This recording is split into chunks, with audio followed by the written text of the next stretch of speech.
America Israel దాడుల అనంతరం Iran supreme నేత మస్తుబా ఖమేనీ ఆరోగ్య పరిస్థితిపై అంతర్జాతీయ మీడియాలో సంచలన కథనాలు వెలువడుతున్నాయి. ఈ దాడుల్లో ఆయన తీవ్రంగా గాయపడ్డారని, ప్రస్తుతం ఒక అత్యంత రహస్య ప్రదేశంలో ఆయనకు చికిత్స అందిస్తున్నట్లు సమాచారం. మీడియా కథనాల ప్రకారం దాడుల సమయంలో ఖమేనీ కాలికి తీవ్ర గాయం కావడంతో ఇప్పటికే 3 సార్లు శస్త్రచికిత్సలు నిర్వహించారు.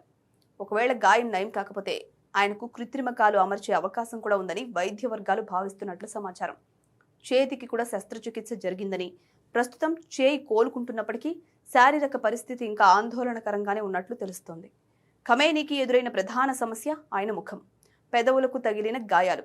ముఖం కాలిపోవడంతో సరిగ్గా మాట్లాడకపోతున్నారని, దీనికోసం ప్లాస్టిక్ సర్జరీ చేసే యోచనలో ఉన్నట్లు సమాచారం. తాను బలహీనంగా ఉన్నట్లు ప్రపంచానికి తెలియకూడదనే ఉద్దేశంతో వీడియో సందేశాలు ఇవ్వడం లేదని తెలుస్తోంది. ఇజ్రాయెల్ నిఘా సంస్థల కంటపడకుండా ఉండేందుకు కూడా కేవలం చేత్తో రాసిన ఉత్తరాల ద్వారానే సమాచార మార్పిడి జరుగుతోందని, వాటిని మోటార్ సైకిళ్ల ద్వారా రహస్యంగా చేరవేస్తున్నారని పాశ్చాత్య మీడియా కథనాల ద్వారా తెలుస్తోంది.